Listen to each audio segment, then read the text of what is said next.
Bueno, como Carlos está que se habla y nosotros estamos que lo escuchamos, entonces me permito presentar. Bienvenido a Analítica. Es un gusto tenerte con nosotros, sobre todo pues en este trabajo que vas a hacer sobre algunos aspectos, 4 aspectos que tienen sus alturas y sus sutilezas epistemológicas y clínicas, sobre un seminario que hemos venido trabajando hace un tiempo y elaboraciones de otros autores. Entonces, pues bueno, Carlos ya lo conocieron ustedes en la universidad, en la conferencia que dictó y en el seminario que tuvimos el gusto como de escuchar. Entonces ahora pues, bueno, estás en Analítica, estás en tu casa. Bienvenido. Muchísimas gracias. Muchísimas gracias nuevamente, en primer lugar, por supuesto, a Analítica, por hacer un espacio para poder hablar de estos temas en donde casi no hay auditorio para estas minucias, para estas cuestiones tan especializadas. Y nuevamente quiero agradecer a la Escuela de Psicoanálisis de la Universidad Nacional, especialmente, por supuesto, a Álvaro, a Jairo y también a mi colega Gloria Gómez, que es mi tocaya de los foros del campo lacaniano, que es la misma escuela a la que yo pertenezco.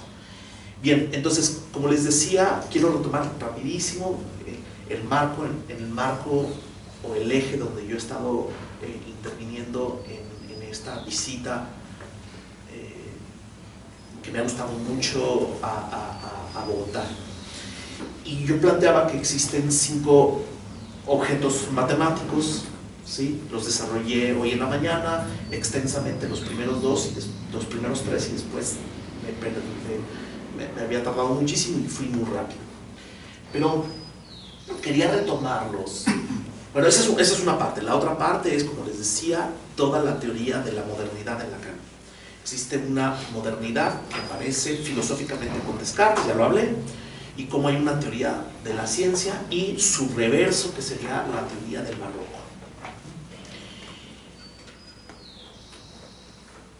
Yo en este sentido utilizaré una especie de estilo o lacaniano, que es lo que voy viviendo ese día o un día anterior, empiezo a hablar de esto. Venía en el taxi hablando con Jairo y hablábamos de cómo hay una profesión que es las personas profesionales que se dedican a la sexualidad, como los sexólogos. Y los sexólogos deben ser una pereza, porque se dedican directamente a la sexualidad y debe ser horrible me parecería a mí poco sexy dedicarse todo el tiempo a la sexualidad. Sería más interesante hablar de cine para llegar al sexo, o hablar de todas las minucias de Bogotá para llegar al sexo. O sea, es dar la vuelta. Esa es la teoría del barroco, lo que quiero decir, que uno no va directo a la cosa, sino que hace un rodeo que embellece. Y la teoría del barroco tiene que ver con la teoría, por supuesto, de la sublimación en Lacan. Está en el seminario 7 y en el seminario 11. Y es lo mismo, si ustedes tienen un analizante para ver, es decir, lo que quiero, hablo con esto para poder hablar de clínica. La teoría del barroco, o la idea del Das Ding, que va a tener repercusiones en la estética y en la ética lacaniana, tiene consecuencias clínicas en el sentido de que uno no va directo a la cosa. Ya hablé en términos eróticos, no es lo mismo que en términos sexuales. La eroticidad pasa por un desvío que es sublime.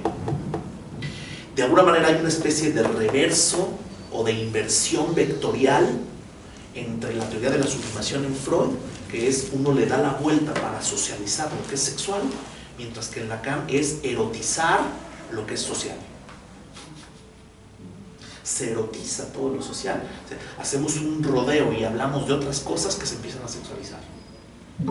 Pero esa es una indicación clínica crucial.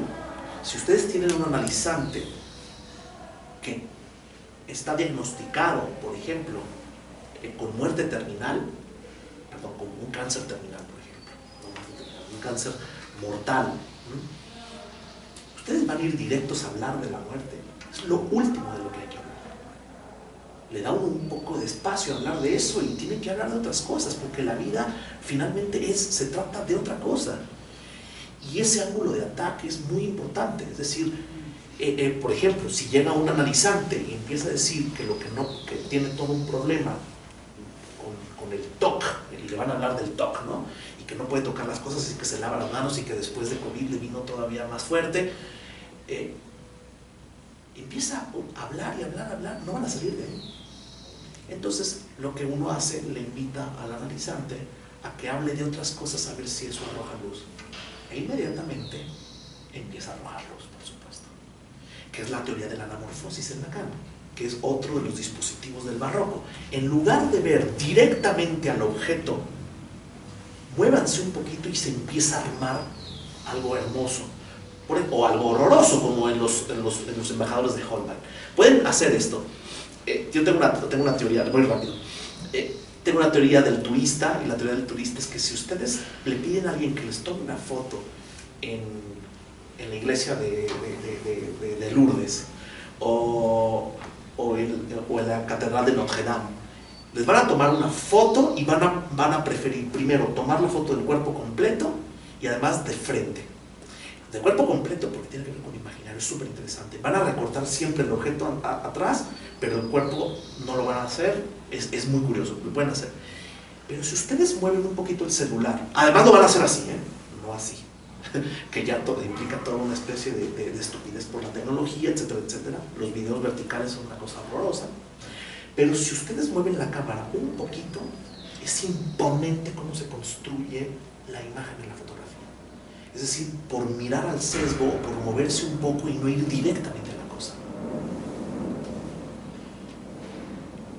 Cuando le pide a un analizante que empiece a hablar de otras cosas que no sean lo que esa persona reconoce como TOC, de pronto empieza a hablar de esto y del otro, y así como sin querer la cosa, empieza a decir que la parte que más, cuando fue directo a la cosa, empezó a hablar de cómo el lugar donde más se limpia es el brazo. Bueno, ahí quedó. Le invito a que hable de otras cosas y de pronto dice, cuando empieza a hablar de otras cosas, empieza a decir, pues me pasó esto, me pasó lo otro, y esa fue la gota que derramó el vaso. Y le digo, el brazo, dijo el brazo. Bueno, pero no tiene nada que ver, dije, hábleme de los brazos. Y me empezó a hablar de cómo sus mejores amigas, ella tiene alrededor de 60 años, que sus amigas tienen toda una relación de envidia con los brazos de ella, porque ella se dedica al flamenco y y empezó a arrojar luces del síntoma. Nunca hay que ir directo a la cosa. Esa es la teoría del barroco. Entonces, esa es una de las aplicaciones más importantes clínicas de algo como esto. Entonces, todo el despliegue de la teoría de la modernidad científica en Lacan y su reverso, que es la teoría del barroco, tiene aplicaciones súper finas y muy prácticas. Por eso el título que quería poner a la conferencia del día de hoy es, ¿cómo le puse? Elucubraciones, no, esa es una palabra que no me gusta. Le puse algo así como altamente epistemológicas y sutilmente clínicas. Eso para mí es lo que yo hablaba hoy en la mañana de cómo se hace un gran colisionador, bueno, un hacedor de partículas de 27 kilómetros y un colisionador de hadrones de 100 metros ¿cómo se llama? No de volumen, de circunferencia. ¿Para qué desplegar todo eso para poder encontrar el bosón de Higgs? ¿No? Bueno, es lo mismo que pasa con el psicoanálisis. Uno tiene que desplegar un montón de cosas, no para mostrar que uno fálicamente sabe más que los demás, sino para poder hacer como intervenciones muy sutiles y no ir directamente a la cosa, ni en el síntoma o en lo que aparece como, ni ya diría el síntoma, como lo que aparece como la primera queja, y como no ir directamente a la cosa también cuando se trata, por ejemplo, de la muerte o de la sexualidad. Si lo que produce una especie de erotología es no ir directamente a la cosa. Esa es la estupidez, por cierto, masculina, por cierto. O sea, no hacer todo un rodeo por un montón de cosas, sino ir ¡pam!, ¿no? Ir directamente a la cosa, pedir Uber y vámonos, ¿no? Y no. Bueno, entonces, podría poner un ejemplo rapidísimo, y voy con las 4 reflexiones, no son reflexiones, nunca usaría esa palabra, pero ahorita me dicen cuál fue la palabra que utilicé. Indagaciones. Indagaciones, claro, me gusta mucho la palabra indagación, es una palabra que sí usaría, que además es una palabra borgiana. Indagación significa introducir una daga, abrir, ¿no? Y ir viendo que no. Son indagaciones altamente epistemológicas y sutilmente clínicas. Bueno, rápido. Cuando pensamos en el pensamiento del pensamiento diagramático, me va a costar mucho trabajo, pero voy a tratar de pensar en unos ejemplos. Por ejemplo, cuando pensamos en el matema, ¿cómo funcionaría un matema clínicamente? El matema clínicamente, ¿para qué nos serviría si hablamos del matema propiamente dicho en el discurso del analista? El discurso del analista, ¿sí?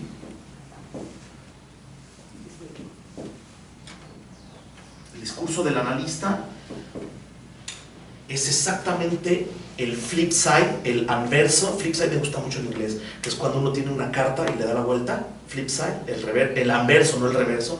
L'envers de la psicoanálisis, el anverso del psicoanálisis, como si agarraran un guante y le dieran la vuelta, es el contrario del discurso del amo. El discurso del amo es el discurso del inconsciente. O sea, que lo que nos trae jodidos en la vida es que un significante amo sea el que organice toda la vida. O sea, todo lo que te ocurre en la vida le da sentido a partir de un significante amo. Y abajo está el fantasma, ¿se dan cuenta? Que además tiene un reverso, una cuestión en un segundo plano, en el Andere Schauplatz, en la otra escena que es fantasmática. Y entonces, ¿cuál es el dispositivo analítico? 2 cosas rapidísimas para poder pensarlo clínicamente. El lugar del analista es el de semblante de objeto A. Y solamente cuando uno hace de semblante de objeto A, causando el deseo del otro, pero también mostrando su división, solamente así se puede recorrer la cadena significante al revés y producir un nuevo significante amo o un amor menos tonto. ¿Qué significa eso clínicamente? Que el psicoanálisis cura vía la transferencia, desformateando lo que nos hace estúpidos, que es el formateo del lenguaje a partir del S1, S2. Y solamente por medio del amor se permite recorrer la cadena significante al revés, que además es súper marxista. Es como el obrero se revela frente al amo, por cierto, vía el amor. Pero además le muestra al analista cuál es el lugar que ocupa, quién es el único objeto, quién es el único sujeto en este discurso. El otro, el único sujeto o el único síntoma es el analizante que llega al consultorio. Entonces, el psicoanalista es simplemente un objeto, y como objeto debe de caer. Como les decía, esto es lo que aprendí, por ejemplo, en la clínica del autismo. En la clínica del autismo hay que callarse la boca completamente. Lo que te enseñan en la clínica de psicosis es que no hay que introducir ningún sentido. Esto es importantísimo desde el punto de vista de la técnica, si se dan cuenta. Ahora, desde las formalizaciones, ya les he dicho que las formalizaciones lo que implican, muy rápido, las formalizaciones lo que implican clínicamente es que cada vez que uno va hablando, cuando se va escuchando, también lo que va haciendo es poder hacer formulaciones mucho más claras, que son las que más cristalinas, mucho más precisas, que son las que subraya, puntúa el analista. Desde el punto de vista de las formalizaciones, el psicoanalista es un editor de textos. Es lo que lee, lo que se escucha. Y si un analizante dice una frase que es muy importante, el analista corta la sesión, es decir, la puntúa o subraya y le regresa las propias palabras o dice, más claro no puede ser, corta la sesión y se acabó. Entonces, desde el punto de vista de las formalizaciones, hay un efecto importantísimo clínico, ¿se dan cuenta? O, por ejemplo, los objetos fragmentarios, que son deconstructivos o formulativos. Desde el punto de vista formulativo, para Lacan utiliza la serie de Fibonacci para poder explicar, por ejemplo, las toxicomanías. Tratar de recuperar un objeto perdido que no existió. las toxicomanías o la anorexia o la bulimia o ¿cómo se dice? La adicción al juego, se dice la ludopatía. En el fondo la ludopatía es estructuralmente la idea de poder recuperar algo perdido. Entonces tratar de recuperar un objeto perdido, piénsenlo, si ustedes trabajan con ludópatas o con gente que apuesta para perder, el problema es que piensan que recuperan algo, que están ganando, pero en el fondo están pierde y pierde. Y si ustedes ven cómo funciona la serie de Fibonacci o la proporción áurea, pueden mostrar matemáticamente cómo funciona este tratar de recuperar algo perdido. Que por cierto además es una reflexión filosófica, porque cuando Lacan se está preguntando por qué la apuesta de Pascal, que es la modernización vía la modernización de la pregunta por la existencia de Dios, vía la estadística o la probabilidad, ¿no? ¿Se acuerdan que si uno apuesta a que existe Dios pero no existe, hasta que demuestra por probabilidad que es mejor creer en Dios que no? Lo que dice Lacan con Marx es, y en principio, ¿por qué alguien apostaría? Y dice Lacan, porque ya perdió. Porque alguien ya perdió. Al haber nacido se pierde algo. Y entonces uno empieza con toda la maquinaria de tratar de recuperar lo perdido. Y entonces viene todo el trabajo del plusvalor. Es impresionante lo que hace Lacan. Pero eso además lo matematiza, es decir, se hace una pregunta antifilosófica, se interroga la pregunta más esencial sobre Pascal, la responde con Marx y la formaliza con las series de Fibonacci. Pero, ¡qué locura! Ese es el tipo de maquinaria que les digo, que es altamente epistemológica y sutilmente clínica. Véanlo, y en la anorexia o en la bulimia o en las toxicomanías está la estructura de la ludopatía, que es en el fondo tratar de recuperar un objeto perdido. Es una indicación altamente clínica y es lo que, por ejemplo, Massimo Recalcati llama la clínica del vacío. Bien, lo de la numericidad, digo algo rápido y no voy a hablar un poco del pensamiento gramático, y voy a las cuatro indagaciones. Sobre la numericidad, lo que yo planteaba era cómo hay una cualidad del número. No lo voy a explicar otra vez, pero yo decía un ejemplo muy medio banal, pero que es muy interesante.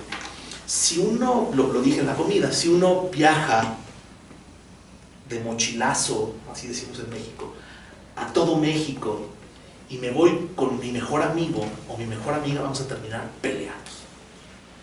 El 2 es altamente simbiótico, altamente especular, hay una cualidad, pero si uno se va de a 3, se puede dialectizar de manera distinta.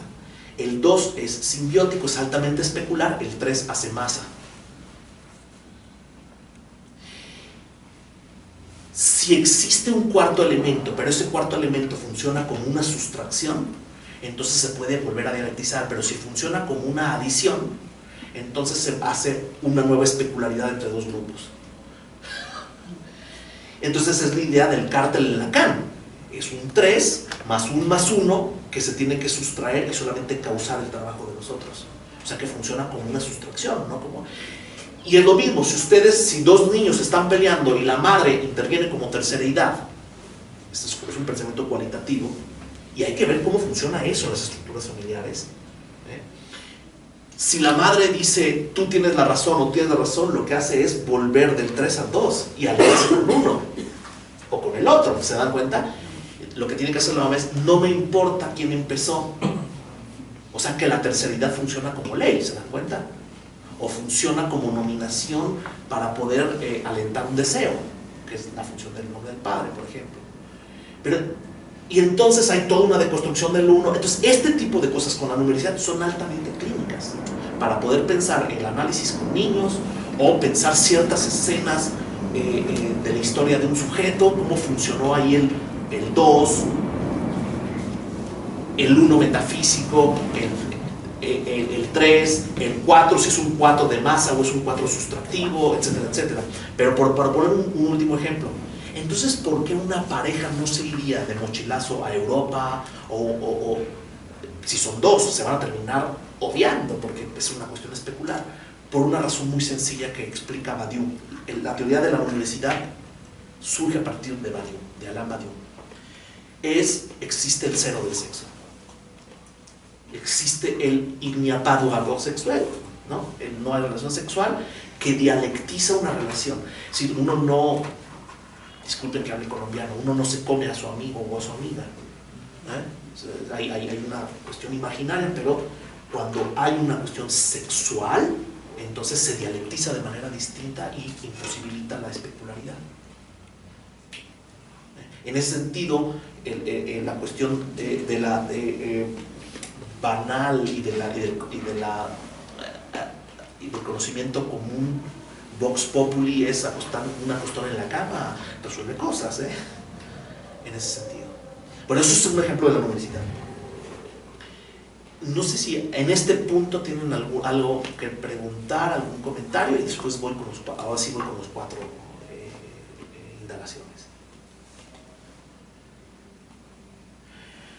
Muy bien, entonces, una de las primeras cosas que yo quería preguntar, voy a ir, no sé si voy a terminar con las 4, pero voy a ir una por una a ver qué va dando, ¿vale? Bien, la primera, que yo ya lo anunciaba desde hace 2 días, que es si en Lacan existía la posibilidad de, en lugar de dibujar superficies, ¿sí?, en lugar de dibujar superficies o en lugar de dibujar un grafo, por ejemplo, quienes estudian cibernética o quienes estudian redes de internet tienen que saber topología de grafos para ver cómo cruzan las ligas mundialmente y cómo se van a tener que ubicar las relaciones que no son solamente bidimensionales, sino tridimensionales, y cómo no se van a enredar, etcétera, etcétera. ¿Me siguen? La palabra embrollo o la palabra enredo es muy importante a partir que Lacan introduce la topología desde los grafos. Entonces los pacientes se enredan con las dimensiones, o para decirlo ahora sí claramente, con la dimensión. Lo digo así. Dimensión, ustedes ya saben de qué estoy hablando, es la dimensión del dicho, o la mansión del dicho. Que por cierto, nuevamente, ¿quién ha sido nuestro interlocutor en estas conferencias? Heidegger. La dimensión, que suena como dimensión, es la mansión del dicho.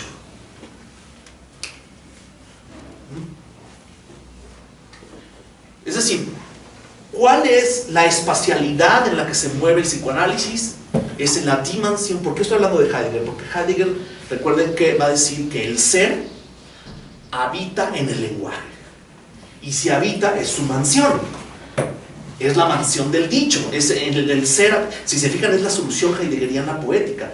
Lo que pasa es que Lacan le da una dimensión matemática. Ya lo expliqué el día de ayer, todo ese problema que es interesantísimo. Entonces Lacan se toma en serio la problemática heideggeriana, pero le da una respuesta anti-heideggeriana. La dimensión es los analizantes que llegan al consultorio llegan enfermos de dimensión de los dichos que resuenan en su cuerpo. Esto es interesantísimo. O sea, no están enfermos de realidad, la realidad es 3D.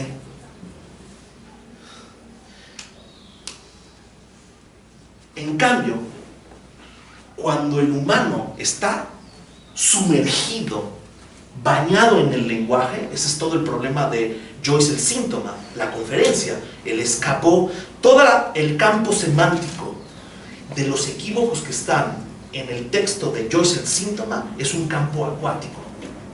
Bañarse en el campo del lenguaje, ¿sí se fijan? Es muy bonito eso. Entonces el humano es sumergido, en lugar de la metáfora heideggeriana de que el ser es arrojado al lenguaje y cae ahí, existe todo esto que hablé el día de ayer, es el sujeto sumergido en un baño de lenguaje. Y entonces no funciona en términos de la realidad, sino en el sentido de imaginario, real y simbólico. Estas son las 3 dimensiones del dicho. Y es lo que el humano se enreda una y otra vez. Entonces haríamos mal en buscar resolver un problema a partir de la realidad, sino a partir de cómo los dichos resuenan en la dimensión. ¿Muy bien hasta aquí?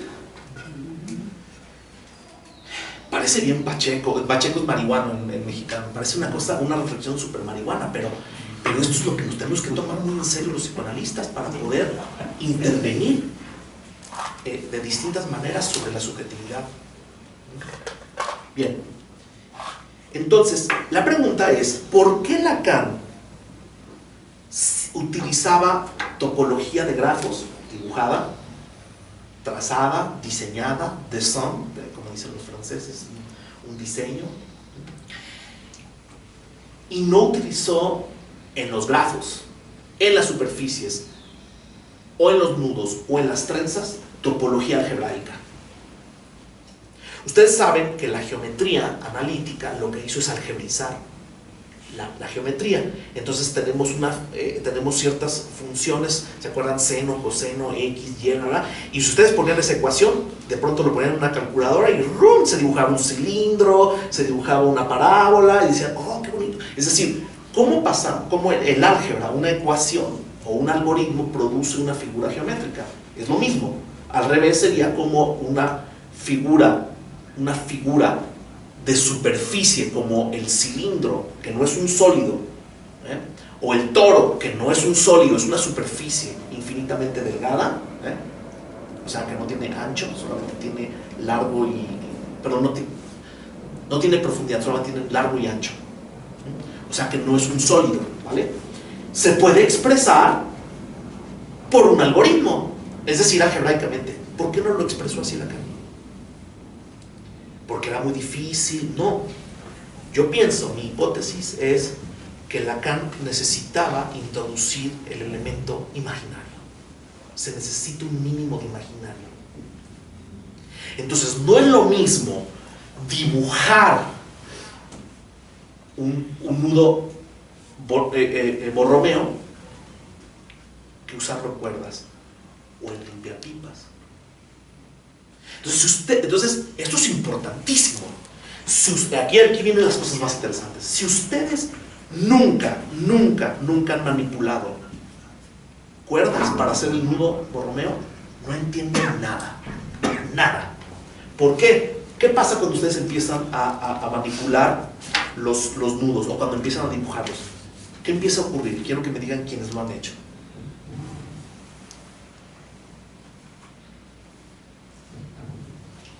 Sí. ¿Cuál pasa por arriba, cuál pasa por debajo? Te equivocas, te enredas. Y dices, no, es que no es por arriba, es que es por abajo. Ay, no me salió. No. O sea, uno se equivoca y uno tiene que manipularlos. Por eso la relación entre la mano y el objeto es muy importante para Lacan. Entonces, y diseñarlos, dibujarlos también es otro problema.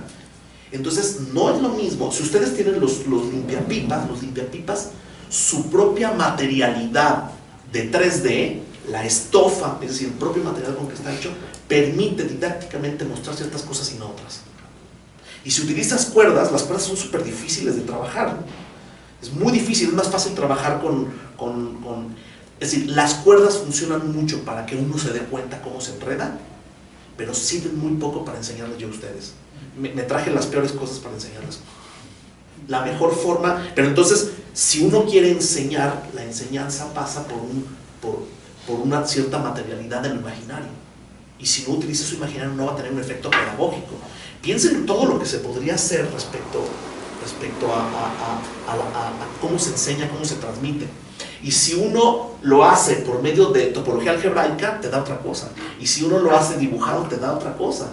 O sea, te da el mismo efecto. Pero en términos de comprensión, o en términos de enredos, en términos de la relación entre la mano y el enredo, es todo un asunto. Y, como les he dicho, los pacientes se enredan.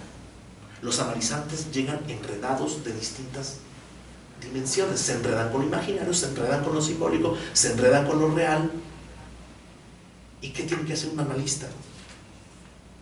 Ir desenredando, pero primero tienen que entender cómo funcionan esos nudos. no es una metáfora, es lo que dice Lacan. La topología no es una metáfora. Realmente la estructura del sujeto funciona así. Y entonces una de las primeras cosas que tiene que hacer un analista, primero es no enredarse el mismo. Si está enredado el mismo, y ojo, el analista también es un cordel más. El psicoanalista nunca interviene externamente. Nunca interviene externamente. ¿Cuál es el principio? ¿Cómo se llama? Técnicamente, el hecho de que el analista no interviene externamente, es decir, de manera trascendente, sino que es inmanente al propio, se llama transferencia. La transferencia es el hecho de que el analizante me coloca en un lugar de su propia historia. ¿Y qué es lo que hizo Breuer cuando se inventó el psicoanálisis? Lo que hizo fue, no, yo no soy parte de ese juego, yo ya me voy, corrió. Y lo que hizo Freud es meter el hombro y decir, pues la transferencia pues es cuando a mí me ponen en el lugar de la propia historia. Y entonces, ¿cómo no enredarme en ese asunto? Bueno, porque puedo distinguir entre la transferencia imaginaria y la transferencia simbólica. ¿Se dan cuenta? Es un problema de enredos.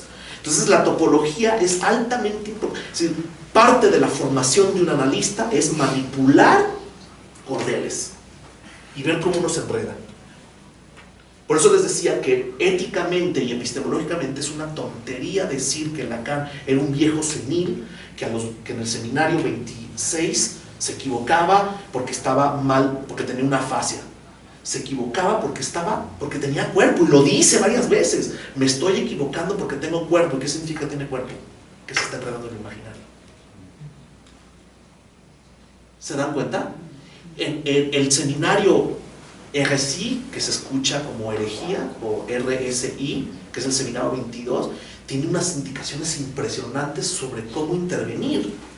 Si lo dibujamos, pero eso también se puede hacer con limpiapipas, pero nunca con cordeles.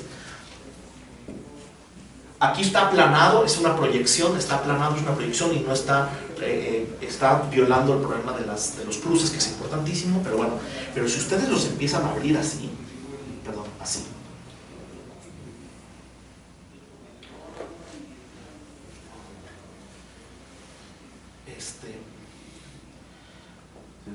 ¿Sí? ¿Qué es lo que se llama? Es decir, si empezamos a esto, por ejemplo, que sea, vamos pensando que esto es lo simbólico,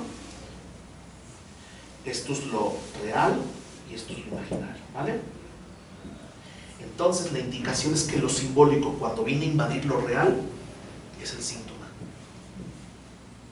Cuando lo real invade lo imaginario, es la angustia. Y cuando lo imaginario viene a invadir lo simbólico, es la inhibición. Pero si ustedes tienen los limpiapipas, es interesantísimo ver cómo cuando mueve uno, se empiezan a mover todos los demás. Y entonces te va dando indicaciones. Si quieres reducir la inhibición, nunca en la inhibición vas a poder trabajar desde lo real. Porque es lo que es éxtimo, o lo que es existente. O nunca la inhibición va a poder ser, la angustia va a poder ser trabajada, por ejemplo, desde el imaginador. Quizás soy impreciso, pero cuando ustedes lo ven allí, con los limpiapipas, queda clarísimo cómo se interviene en la inhibición, en el síntoma y en la angustia.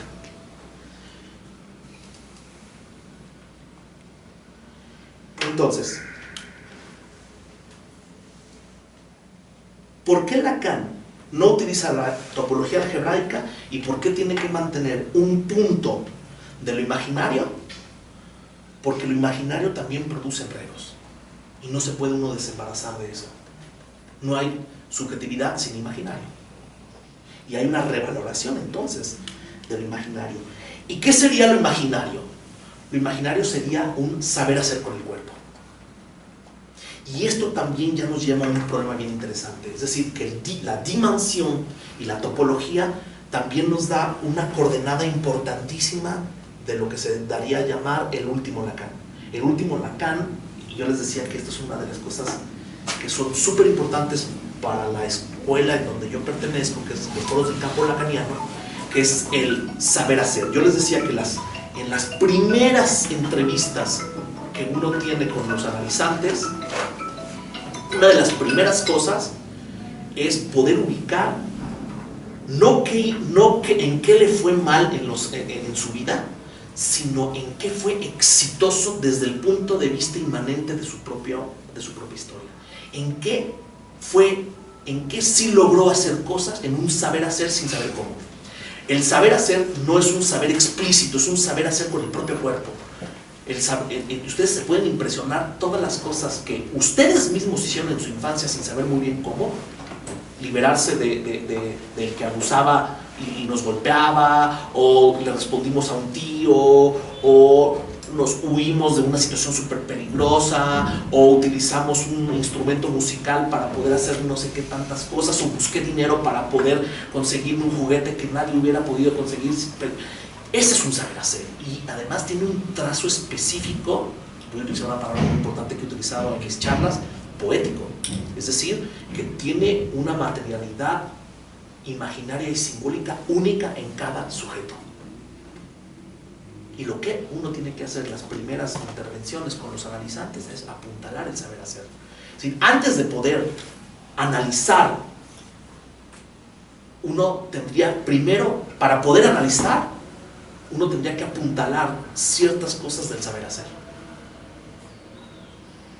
O sea que el análisis lo que hace no solamente es ubicar cuáles son los puntos donde alguien hizo mal en su vida, desde el punto de vista de la propia historia del analizante, no desde un punto de vista exterior, nunca, sino también qué fue logrado, es decir, en dónde se supo desarrollar el sujeto, pero es cómo se supo desarrollar, o sea, es como, en francés es muy interesante, es cómo pudo manejar bien las cosas en ese momento, no se enredó, es en una formulación negativa, ¿dónde no se enredó en la vida? Y a partir de lo que sí funciona, vamos a tratar de desanudar lo que no funciona. Y es teoría del mundo, si se fijan. Es altamente clínico esto. Y lo pueden ver en Lacan. O sea, lo que hace James Joyce, por eso Lacan se interesa por el caso de James Joyce, es qué cosas fueron primero una falla y después cómo la reparó y después cómo supo hacer. Es decir, para James Joyce no era solamente importante, no era solamente subjetivante escribir, sino era importante publicar, porque la publicación funcionaba como el ego, que sería una reparación imaginaria que no es narcisista. Súper interesante eso. Y entonces nos da una clínica más sutil, que era la pregunta que tú tenías, Jairo, en la mañana. Entonces, esto es muy importante, porque si Lacan no evacuó la dimensión imaginaria en la topología algebraica, es porque algo se tenía que retener del imaginario como parte inherente de la problemática del saber hacer, por ejemplo. Pero además, a mí, como me gustan las reflexiones filosóficas, Lacan en el seminario 23 hace dos cosas muy importantes en términos filosóficos. Uno, va en contra de dos prejuicios filosóficos y que además se han colado hasta las humanidades, la sociología o incluso hasta el propio psicoanálisis, que es, primer prejuicio: las imágenes no piensan. Lo imaginario no es importante. ¿Y qué hace Lacan? Seminario 18, los semblantes. ¿Qué hace Lacan? Lo que hace es mostrar cómo lo imaginario es súper importante, lo vuelve a revalorar. Entonces, piensen que la transferencia en gran parte es una mentira y no es peyorativo. Es decir, el analizante considera que el analista sabe algo que yo no sé, y resulta que a partir de que yo supongo que tú, que eres mi analista, sabes algo que yo no sé, empiezo a decir un montón de cosas y soy yo quien produzco el saber que no eres tú. Lo único que tú haces es puntuarlo, cortarlo, editarlo, y entonces produce algo distinto, pero es una ficción altamente productiva. Es muy extraño. Y dos, el segundo prejuicio, por supuesto, es Lacan repatria, esa es una de las conclusiones de mi investigación, Lacan repatria a los poetas expulsados de la República de Platón. O sea, que para Lacan es muy importante las ficciones, las mentiras, las imágenes, los semblantes, y solamente a través de todas estas cosas es posible poder introducir una dimensión de verdad. Y la verdad en el psicoanálisis lacaniano es verdad sobre el deseo. Solamente aceptando todas estas cosas repatriando a todos los poetas expulsados de la República de Platón, es posible producir efectos de verdad. Esto es súper interesante. Bien.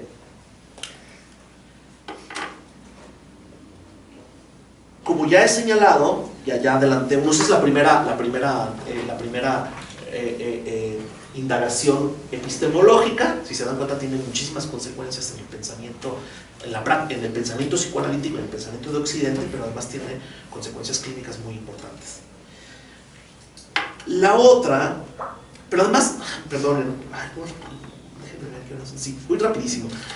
Una de las cosas que yo les decía, no, mejor lo explico en otro punto, espérenme. Voy con la segunda indagación. La segunda indagación, que ya un poco lo adelanté con la dimensión, es esta frase que está en el seminario 23 y también en el seminario 24, pero de maneras ligeramente distintas. Es: las pulsiones son el eco de un decir en el cuerpo. Ya hablé hoy en la mañana de cómo no hemos valorado tanto el problema del quiasmo en Merleau-Ponty para la filosofía francesa, y específicamente lo que le debe el psicoanálisis lacaniano al quiasmo, es decir, a que en el cuerpo hay una cierta escisión que permite la articulación entre realidad y sentidos, que sería una especie, es muy extraño porque ¿qué le pasó a Maurice Merleau-Ponty? Lo que pasó es que lo confinaron a la fenomenología y nunca pensaron que un concepto como el quiasmo sería que es el hiato en Lacan. Es decir, ¿de qué tratan los nudos entonces? Si no es cernir, pasar de la nada a un agujero. La nada es inconsistente, ¿vale? Pero si ustedes la cierran, entonces se cierne un vacío, un agujero. En términos matemáticos es un agujero, un vacío es teoría de conjuntos, pero es un agujero, ¿ok? Si a este agujero, esto es muy extraño lo que voy a decir, me voy a ir saltando a lo mejor de un tema a otro, pero espérenme, pero si ustedes tienen dos cernimientos del vacío y producen dos agujeros, ya son dos agujeros, que están hechos de la nada, de la nada se producen dos agujeros, y ustedes cruzan dos veces un agujero y luego ese mismo agujero lo cruzan dos veces, ¿sí? Producen un falso agujero. Esto es un falso agujero porque si yo los muevo un poquito se zafan, es decir, están atravesados dos veces cada uno de ellos por el centro, y como se atraviesan dos veces es como si no se atravesaran ninguna. Por eso no se pueden trabar. Pero si yo, en el momento en que hago esto, ¡pac!, en cuanto atravieso esto, el falso agujero se vuelve verdadero. Vamos a ver, lo crucé por el centro, ¿se fijaron? Lo amarro y entonces se produce un nuevo vacío. O sea, tenemos tres vacíos, ¿sí se entiende? Vean cómo es muy loco. El vacío vamos a ponerlo como un cero, y cada uno de ellos, estos vacíos que se producen, son tres vacíos. O sea, primero es el agujero, que son un cero. Tres ceros se convierten en un 3 de la multiplicidad, y todos ellos se convierten en la unidad de un nudo borromeo. Quedaron todos amarrados. Es increíble. Y ninguno se cruza por el centro. Son tres agujeros que se amarran sin cruzarse por el centro. ¿Qué significa esto? Primero, lo que les debe llamar la atención es que es un vacío que se convierte en tres agujeros, y los tres agujeros articulados sin cruzarse por el centro, o sea, no tienen relación sexual, no están acoplados, ¿sí? Producen un nudo borromeo. Esto es antimetafísico, ¿eh? Por eso cuando Lacan iba a la casa de Heidegger y le enseñaba los nudos, y Heidegger se quedaba, ya leyeron el libro de Catherine Billot, y Heidegger se quedaba así, ¿no? Y ni siquiera lo volteaba a ver, y ahí estaba Lacan enseñándole los nudos, Era como, eres un imbécil, ¿qué no estás viendo que esto es el rompimiento de la metafísica? Badiou lo entendió muy bien. Primero es la multiplicidad, primero la multiplicidad inconsistente, luego la multiplicidad consistente y luego lo uno. ¿Cómo es posible que primero sea el 3, primero sea el vacío, luego el agujero múltiple y luego el 1?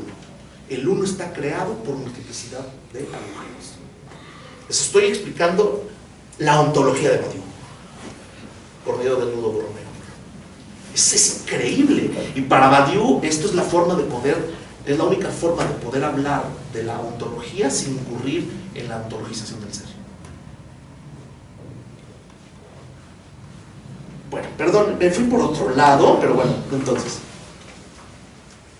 lo que les quiero decir es que Lacan desde hace mucho tiempo, antes del seminario 23, se estaba cuestionando la estética trascendental kantiana. Ya desde el seminario 9 dice una frase curiosísima que a mí me llamó mucho la atención.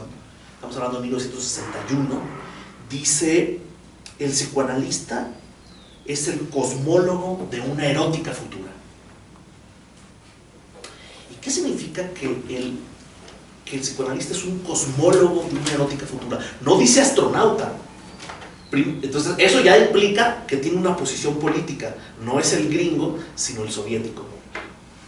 ¿Y qué tendría de raro el soviético de una cosmología de una erótica futura?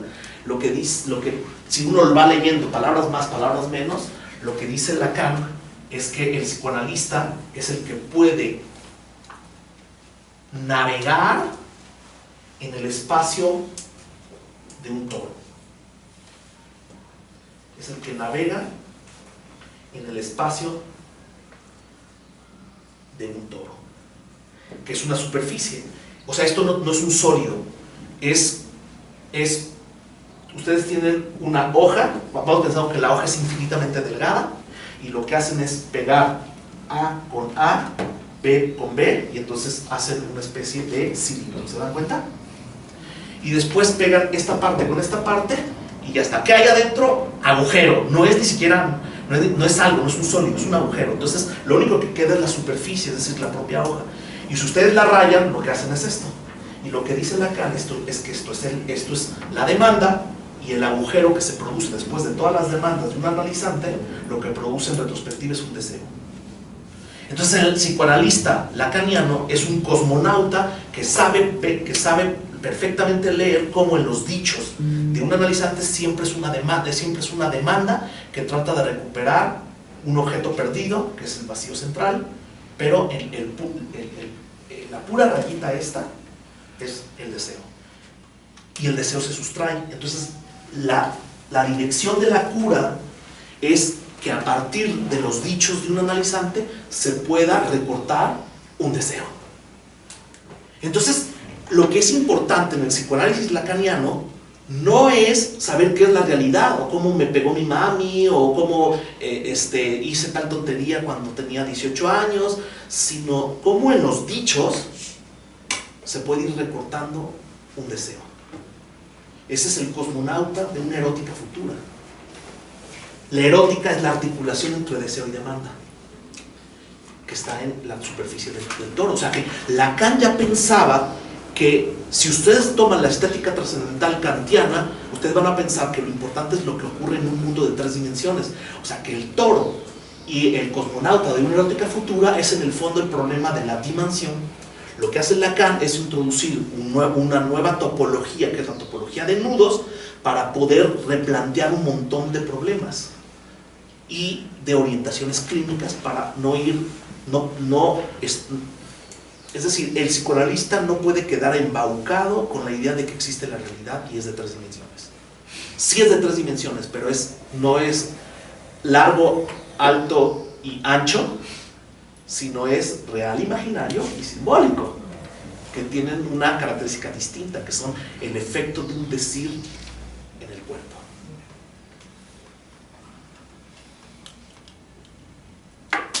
¿Por qué es importante? ¿Por qué es importante entonces la idea del quiasmo? Porque cada uno de los nudos lo que hace es cernir un agujero. y cada uno de esos agujeros tiene que ver con la articulación entre la palabra y el cuerpo. Y entonces el quiasmo es la relación entre la realidad y la percepción. Por eso me parece que gran parte de la teorización de los nudos en Lacan se le debe al quiasmo merleau-pontiano, que como lo dije en la mañana, ya estaba en el seminario 11, cuando habla de cómo las fallas en el propio lenguaje se coordinan con los orificios del propio cuerpo. De hecho, el objeto A, los objetos A son solamente recortes lógicos del dicho en el cuerpo. El día de ayer lo decía de esta manera. ¿Qué es lo erótico cuando uno toca el cuerpo del otro? Lo erótico no es, disculpen, no es agarrar, disculpen, unas nalgas o unas tetas o introducir un pene en una vagina o dos vaginas frotándose. Bueno, las dos vaginas frotándose sí. Lo que es importante es el frotamiento de los bordes.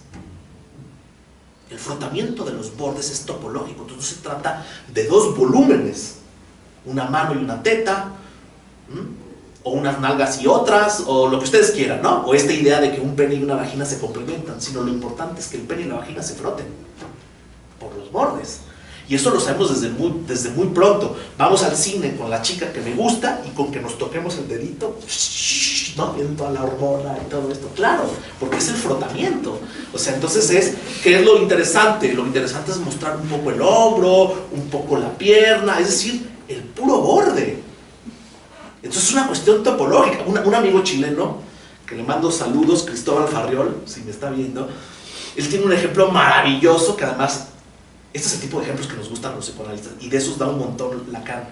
Dice, cuando él tenía 15 años, estaba en una playa en Chile, y entonces estaba con sus amigos, tenía 15 años, y vio como una chica tenía una tanga. O sea, una tanga es esto y esto. O sea que, y entonces él ve cómo su novio, la chica se le acerca, se le pone, él está recostado en el coche, la chica se le acerca, se le pone en el cuerpo, y él, en lugar de agarrarle las nalgas, las pasa por abajo del calzón. Es súper erótico, porque si uno las agarra es como si las agarrara desde fuera, pero si uno atraviesa el resorte del calzón, de la tanga, es más erótico. Entonces, ¿qué es lo importante? Tomar las nalgas como sólidos, no. Lo que es importante es atravesar un borde. Entonces eso es maravilloso, es una indicación clínica interesantísima. Ustedes no lo creerán, pero ustedes pueden, no solamente lo vivirán, o lo han vivido, sino que van a encontrar que escenas traumáticas de ciertos analizantes tienen que ver con cruzar bordes. Eso ya no es tan gracioso, ya es como algo. Ese es el tipo de sutileza clínica de un problema epistemológico. ¿Cómo va a aparecer, Carlos? Enséñame ejemplo. No lo sé, pero si ustedes saben esto y tienen la oreja bien puesta, van a empezar a encontrarse con un montón de casos en donde el atravesar un pequeño borde puede cambiar todo, o en la ley, o en el goce, o en el objeto A, o en el deseo, o en la demanda, un montón de cosas. Es interesantísimo, ¿ven? Perdónenme. Y es por eso, rapidísimo, que Éric Laurent, por ejemplo, que tiene este libro de Lambert de la biopolitique, que es maravilloso ese libro. Además, yo lo compré unos días antes de regresarme de Francia y le pedí que me lo firmara. Bueno, uno sí se hace fan de todos modos. Y en ese libro lo que va mostrando, ¿por qué me estoy perdiendo? Ya, él dice que hay lógica de las cuerdas y lógica de las bolsas. Lógica de las bolsas y lógica de las cuerdas, que es la panza. La panza son las bolas, no esas bolas, las bolas, es decir, los sacos, las bolsas, y la bull, ¿no? La bolsa, los sacos, y la lógica de las cuerdas. Y él dice que la lógica de las cuerdas y la lógica de las bolas, o de la pensée, que juega con el pensamiento, el apanzamiento, por lo gordo, por lo no, uno tiene que ver con el pensamiento escópico y otro tiene que ver con el pensamiento auditivo. Las cuerdas son mucho más de la epistemología auditiva. Si se fijan, el jueves empecé con eso. El psicoanálisis tiene una epistemología de lo que se escucha, de lo que se lee en lo que se escucha. O sea, que es lógica de las cuerdas. El problema de un obsesivo es que el obsesivo está completamente cerrado en su bola, en su avancé, en su pensamiento. Todo lo piensa escópicamente. Y si se fijan, la inhibición es imaginaria. Entonces, ¿cómo hace uno para poder introducir una pequeña fisura para que se puedan empezar a producir bordes en donde puede escucharse el propio analizante? O sea, gran parte de la estupidez de los humanos y gran parte de las neurosis obsesiva o histérica tiene que ver con la pensée, con plantear las cosas en términos escópicos o de la bola o imaginarios, cuando se tendría que plantear en términos de las cuerdas. Esto está en el seminario 23, hay unos pasajes maravillosos. Y por supuesto que eso está coordinado, no lo puedo desarrollar aquí, con el problema del quiasmo en Merleau-Ponty. O sea, si hay una coordinación entre cuerpo y superficies, es justamente porque hay una coordinación entre la topología y el cuerpo por el quiasmo. Quien mejor lo desarrolla, les voy a mostrar una de mis cartas. Quien mejor lo desarrolla es un filósofo de la Sorbonne que se llama Guy Félix Duportal. Lamentablemente murió en 2017, un paro cardíaco. Pero él dice que si leyéramos a Lacan con Merleau-Ponty, podríamos encontrar una renovación del psicoanálisis lacaniano.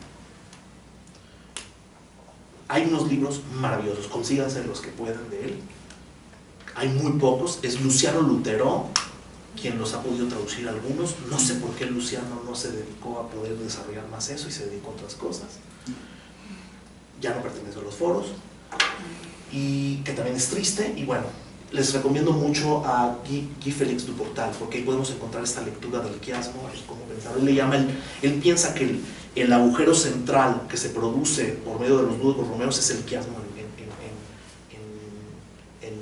en Merleau-Ponty, y le llama le tourbillon, el torbellino, ¿no? Bueno, perdón, me voy perdiendo una cosa y en otra.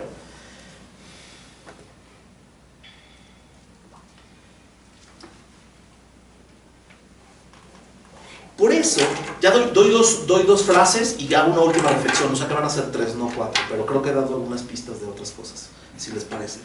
¿Está bien? Bien. El 14 de enero de 1975, que es el seminario RSI, o sea, RSI, y que después Lacan, cuando termine anuncia ese seminario, dice que va a llamar el que sigue 4, 5 y 6, porque empieza a plantear todo el problema de que inhibición, síntoma y angustia es un desdoblamiento de cada uno de los cordeles como lo nominado y la nominación. Y empieza a ser cada uno de estos 2 cordeles, y agarramos solamente 2 cordeles, los pasamos por el centro, así como les decía, y producimos una especie de falso agujero. Entonces cada uno de estos desdoblamientos del propio cordel sería un solo cordel, que es lo nominado y la nominación, es lo simbólico y el síntoma, o la inhibición y lo imaginario, o la angustia, bueno, y articula 6, y por eso plantea que el siguiente seminario va a ser 4, 5 y 6. Después se da cuenta que solamente es necesario 4. No voy a explicar ahora por qué y las consecuencias clínicas y todo eso, pero lo que les quiero decir es que no se entiende el seminario 23, el de Joyce, sin el 22. Y hay una frase, como les decía, el 14 de enero de 1975, que dice lo siguiente. Ya saben que me gusta primero decirlo en francés, y dice: l'être qui parle est toujours quelque part mal situé entre 2 et 3 dimensions. Les había dicho yo mal que el sujeto está a medio camino entre 2 y 3 dimensiones. Ese es de Carlos Gómez. Es como si ustedes vieran el establecimiento de Miller en Paidós, pero no.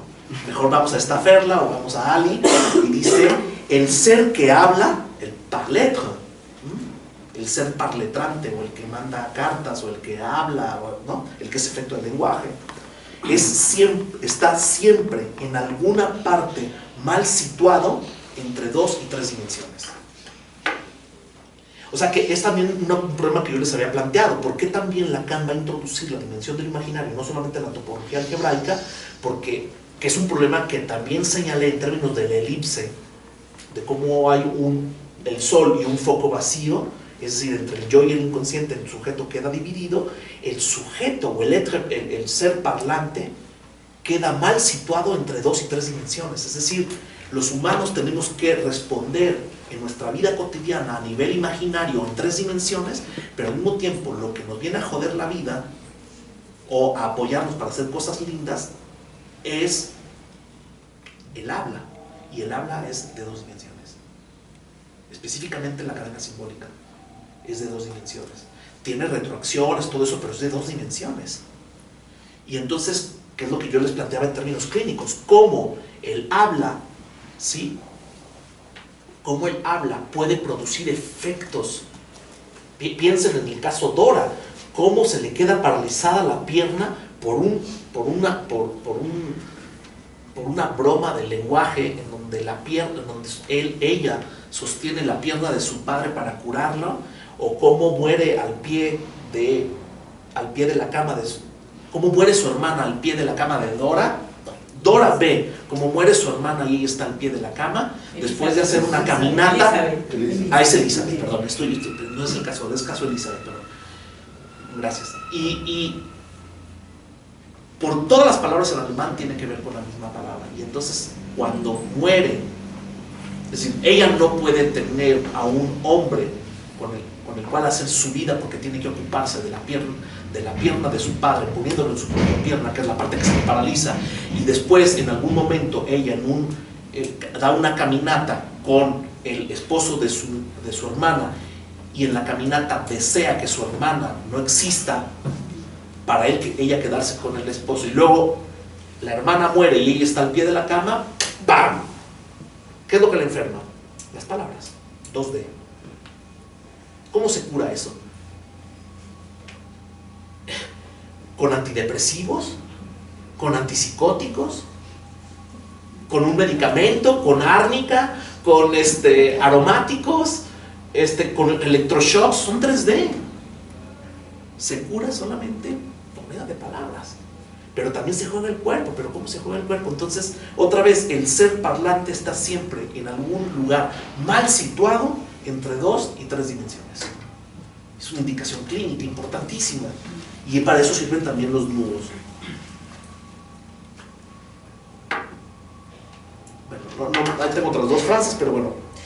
Hago una última reflexión, solamente para poder plantear por qué ya desde la lingüística de Jacobson, si quieren...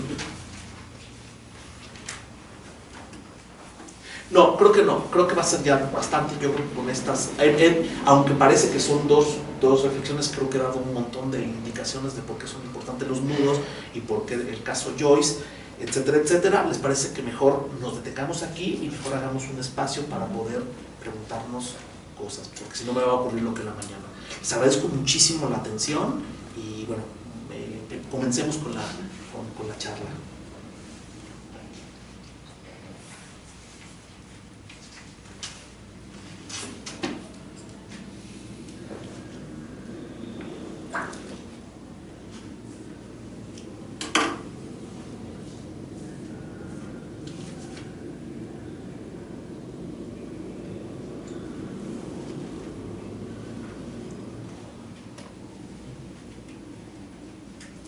Nada.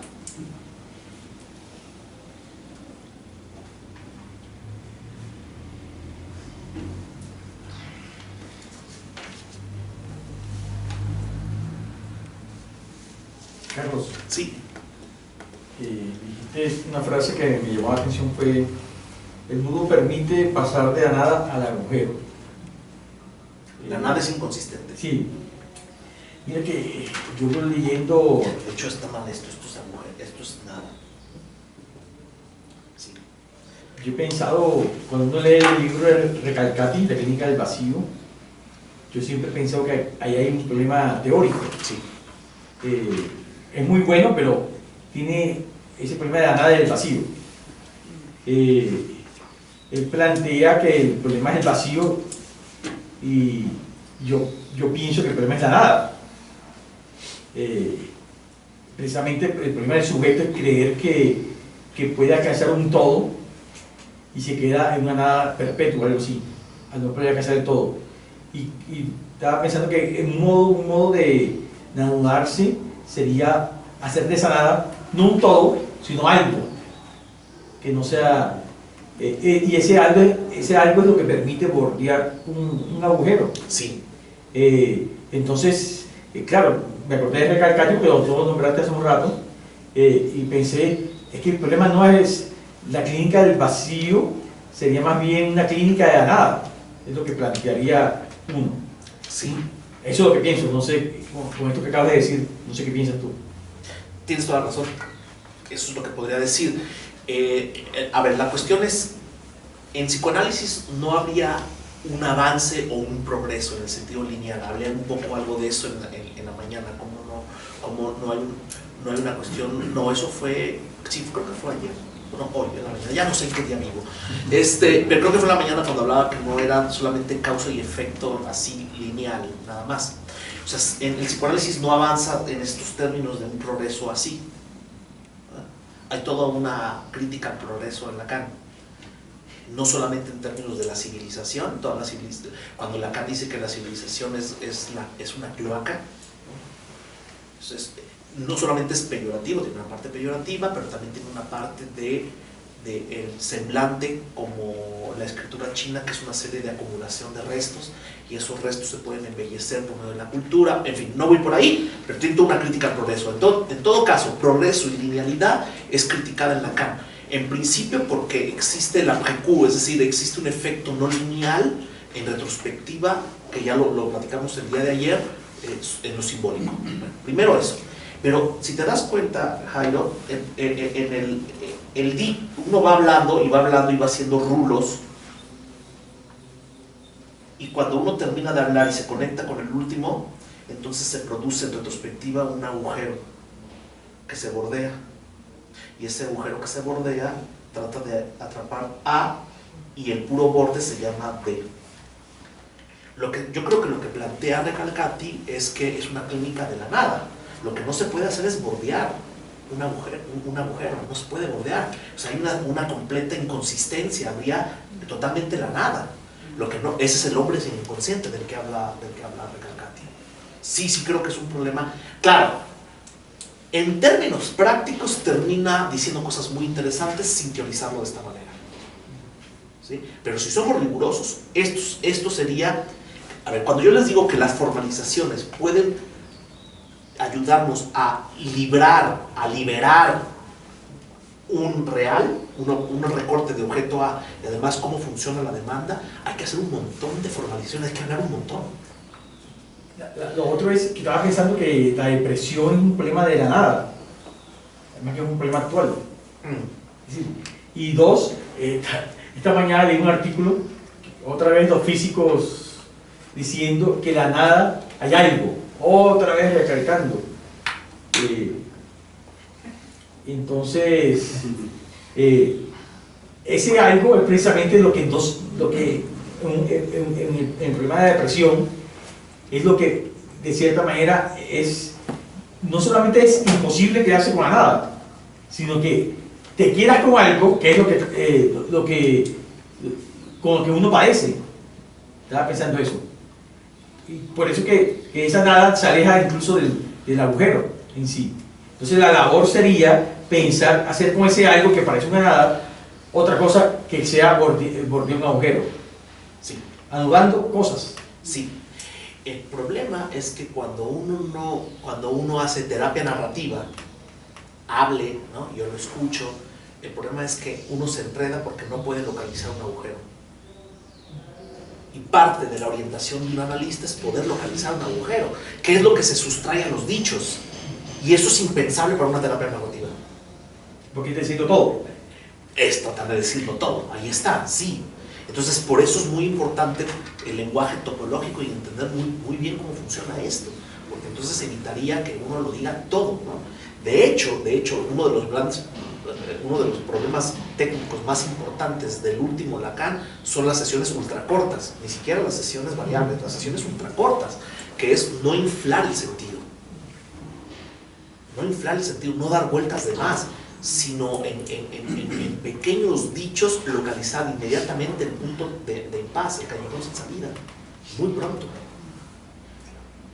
Esto es un tema que se trabaja en Joyce muy importante, es decir, que el psicoanálisis, la técnica psicoanalítica a la altura del seminario 23 no implicaría, lo explica muy bien Christian Fierens cuando habla, cuando transporta, y ese término de cosas son muy interesantes, como no solamente es importante cómo Lacan formula algo en teoría de conjuntos o en topología, sino cómo reformula y el movimiento que hay entre una cosa y la otra. Entonces, primero formula el término de nudos borromeos y después dice, bueno, pero primero vamos a pensarlo, cada uno de estos es inconsistencia y es en cero, pero después se hace una bolsa, la pancé, el saco, y se trata de atrapar los elementos que están ahí, y entonces se convierte en el 1, pero es el S1.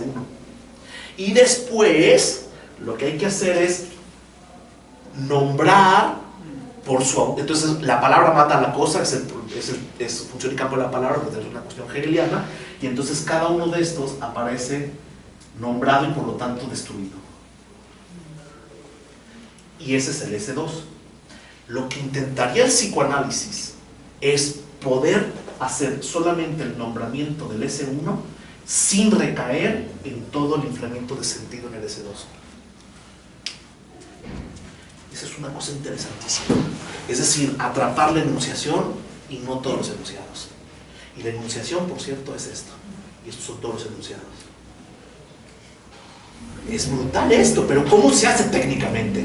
¿Cómo en un dicho de 5 o 10 minutos, máximo 15 minutos, uno atrapa el puro trazo el puro trazo de la enunciación o el puro impasse en la formalización? Estaba pensando porque el problema no es que diga todo, el problema es cómo crear un espacio donde, o más bien escuchar un no todo, para que haya un espacio. Y todavía más interesante, tú lo sabes, en la clínica, cuando un paciente pasa los 20 minutos, empieza a repetir las mismas cosas. Entonces, algo ya se te escapó. Si está repitiendo las mismas cosas, ya se te escapó la enunciación y ya se te escapó el S1. Y ya es puro bla, bla, bla, bla, bla, ya, ¿no? Es el efecto adormecedor de lo simbólico. Tú lo sabes. Entonces, no solamente se trata de no todo y de todo esto, por supuesto que sí, pero también es el desinflamiento de lo simbólico. Y es muy difícil captar la propia enunciación y sobre todo con los obsesivos que tienen unas ganas de introducir elementos en la pancé, en la bolsa, ¿no? Y de hablar y de hacerse tontos, porque les señalas algo y ¡pam!, ¿no? Y no quieren seguir hablando. No, ahí hay que cortar, ¿eh? Sobre todo con los obsesivos, lo que hay que hacer es cortar el sentido, ¿no? En las entrevistas preliminares es maravilloso, cuando empieza a explicar toda su vida, bla, bla, y luego le preguntas otra cosa y no sabe por dónde va, ¿no? Y luego le preguntas otra cosa y no sabe por dónde va, y es cuando empiezan a aparecer las cosas interesantes. Lo otro es puro inflamiento imaginario de la bolsa. Pero eso también pasa en las siguientes sesiones, ¿eh? Perdón, sí. Sí, uno de los elementos que son altamente epistemológicos y sutilmente clínicos, Okay, anunciados para esta intervención, es el problema de la lengua, ¿sí? Y con relación a ese asunto, desde luego, está esa dimensión como de enjambre inconsistente que está en el nódulo real del inconsciente y del síntoma, pero también está la otra posibilidad de hacer con eso en el campo de la creación, y en particular de la creación poética, de la literatura. Y bueno, ejemplos ahí hay muchos. Me preguntaba sobre ese tratamiento de esos elementos parciales, esos elementos del enjambre, por otras vías, ¿sí?, que la poética, porque hay efectos de anudamiento, ¿sí? Sí, sí, sí, sí. Por ejemplo, ¿cuál es la clínica sutil del señor 23 del caso Joyce? O sea, si alguien se dedica a diseñar ropa y coserla y todo eso, tiene que ver con poder hacer algo con los bordes. Y cuando empiezas a escuchar el caso dices, todo el problema tiene que ver con bordes. Y es un saber hacer. O sea, lo que algo falló en uno de los anudamientos, lo trata en su saber hacer. ¿Por qué es especialista en diseño de modas? Porque tiene que hacer algo con los bordes. Yo hablaba el primer día de un caso con las manos y cómo se dedicaba a sanar con las manos. Porque la madre tenía unos dichos sobre las manos que todo lo hacía mierda. ¿Y qué es lo que hace? Todo lo sana con las manos. Es una belleza, y no lo saben los analizantes. Lo que hay, una de las primeras cosas que hay que hacer con los analizantes, como decía, es apuntalar y hacerles saber. Es decir, con algunos pacientes al principio es apuntalar el saber hacer, pero no nombrarlo. Y otras veces es decirle, y qué casualidad que usted hace esto con las manos, y ¡pam! Dan cuenta de eso, dan cuenta de su saber hacer. Pero hablando más, eso en términos del saber hacer, pero más en términos de la lengua, ¿qué pasa cuando un paciente empieza a hablar de arraigar y arraigar y arraigar y arraigar y que es muy arraigado y de pronto, claro, se apellida Arriaga?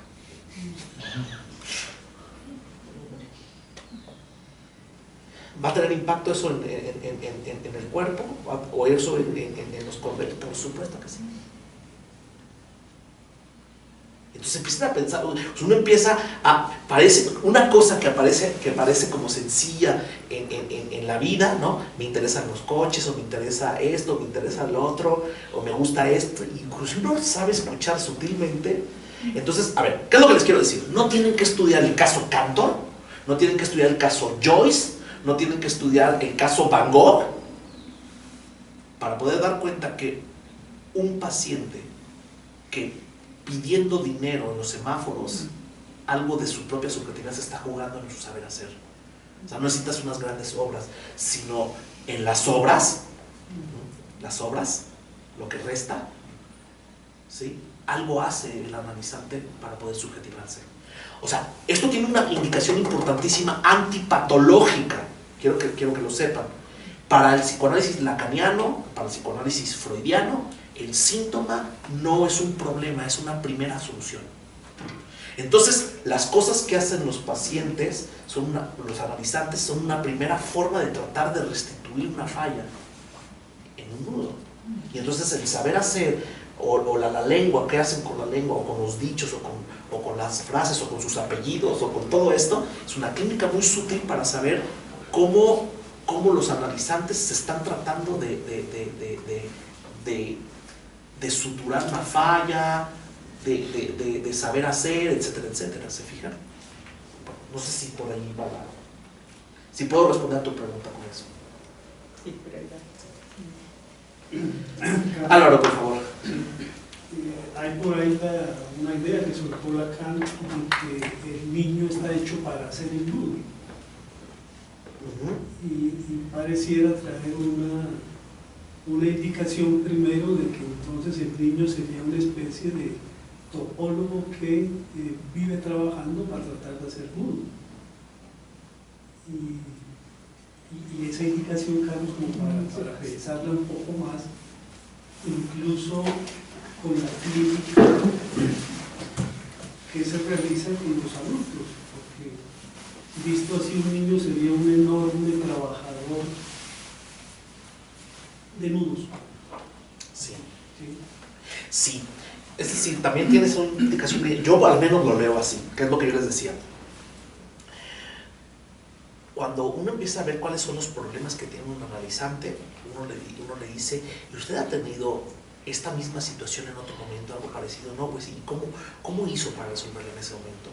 Y ellos mismos van dando las pistas de cómo hicieron. Entonces la pregunta es, ¿por qué antes lo resolvían así y ahora no pueden resolverlo así? Es decir, es tratar de hacer algo con los nudos, tratar de anudar cosas, ¿no? Yo creo que por un lado va por ese lado, y por otro lado, que es la pregunta más de Jairo, que es el cómo pasamos de la nada a poder ir discerniendo cuestiones que den consistencia en la vida, ¿no?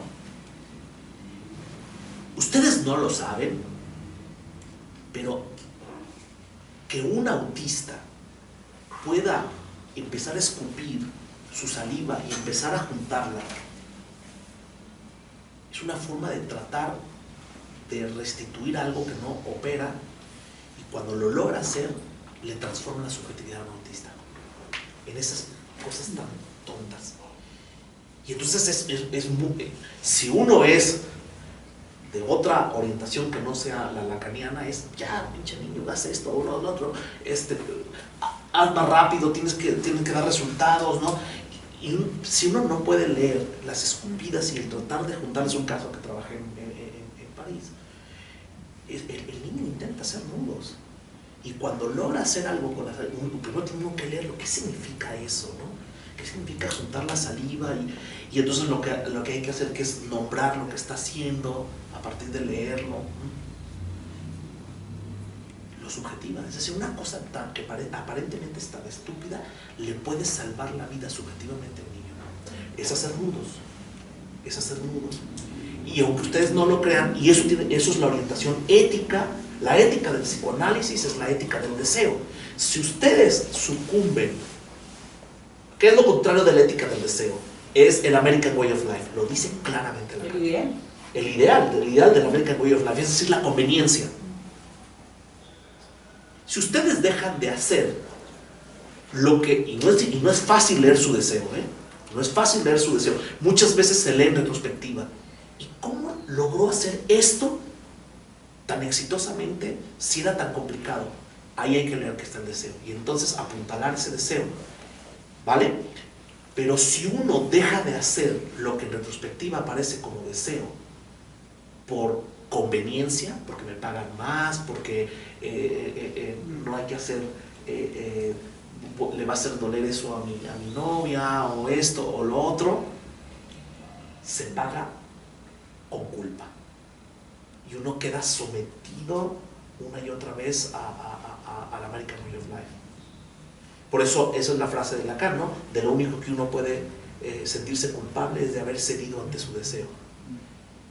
Este tipo de frases no las expliqué el día de hoy, pero funcionan como una especie de anatemas. Esto lo explica muy bien Bárbara Kazan en Jacques el Sofista. Estas frases son muy orientadoras porque cuando uno está escuchando, no son solamente eslogans y frases así como para poder postear en mi página de Facebook o en Instagram para poder tener más likes, sino que de verdad son axiomas o orientadores en cómo uno dirige su clínica. Pero en todo caso, lo que quiero decir es que hacer el nudo o este tipo de cosas que aparentemente son inútiles van en contra de la ética del psicoanálisis. La ética del psicoanálisis es la apuesta por el deseo, y lo contrario es adaptarse, es la comodidad, es la conveniencia. ¿Para qué sirve tener una vida? Parece como casi de telenovela mexicana, pero ¿para qué sirve tener esto y lo otro por conveniencia si uno está muerto en la subjetividad? Tiene que ver con la depresión. Y lo ven, es tristísimo. Ven cómo hay gente que está destruida por conveniencia, subjetivamente. Creo que tienes una pregunta. Vuelvo con mi inquietud sobre la lengua. Sí. Y ahora al campo primero, al campo Ok. de la escritura y de la creación literaria. Esos elementos que, como dice Lacan, pueden ir desde el fonema hasta el lenguaje todo, esos elementos que están ahí. ¿Acaso en la apuesta por la escritura, esos elementos vuelven a estar diseminados en la obra de tal manera que su artífice no sabe que eso está ahí, pero está siendo trabajado de otra forma? Eso que antes era parásito del lenguaje, a nivel de la creación, pasa a ser como agarrado, pero de tal manera que él no lo sabe, y que esos elementos parciales que llegan, que el fundamento del fonema, estarían diseminados en la obra. ¿Sí? sería otro modo de tratamiento de esos elementos de Sí. la lengua. Sí, ese es el caso Joyce. Sí. Por supuesto que sí, ese es el caso Joyce. Pero como les decía, estoy de acuerdo, completamente de acuerdo. Hay que estudiar el caso Joyce para ver cómo funciona. Pero después lo que hay que hacer es poder pensar cómo en un caso el diario de un analizante puede funcionar Sí. subjetivándose como un espacio Sí. para poder alejarse de la madre. Sí. Algo que decía Duraz, solo la escritura es más fuerte que la madre. Sí. O indicaciones como la siguiente: tengo todo esto que decirle a mi padre, pero no sé cómo decírselo, ni siquiera sé si quiero encontrarlo, el tipo me abandonó hace un montón. Bueno, escriba todo lo que le tenga que decir y no importa si se lo manda o no, lo importante es que lo escriba. Y uno invita esto es mucho más de ciertas orientaciones, la milleriana y también la de los foros, que es a partir de los nudos, leyéndolos inmanentemente por medio de la transferencia, uno puede experimentar en el mejor de los sentidos, a empujar un poco al analizante a que escriba y a ver qué efecto va teniendo. Es decir, esto es antiobsesivo en ese sentido. Es decir, primero póngase a resolver eso, aunque sea un poco con la voluntad, y después veamos qué efectos tiene y los analizamos. Escriba todas esas cosas para su padre, y si tiene el efecto de que usted quiere mandársela, mándesela y vamos a ver qué efecto tiene. Entonces no primero se analiza y luego se actúa, sino primero uno invita al analizante a que haga cosas y después leemos en retrospectiva qué efecto tuvo, y entonces empezamos a leer con los nudos cómo se va moviendo uno y el otro, y esto es súper interesante porque el otro es, y esta es además la fantasía neurótica que viene con muchos analizantes, que es: voy a ver si termino con mi novia a partir de lo que descubra en mi inconsciente, ¿no? O voy a ver si renuncio a mi trabajo, ¿no? Y entonces el analista se convierte en una parte más del pretexto de su propio síntoma, ¿no?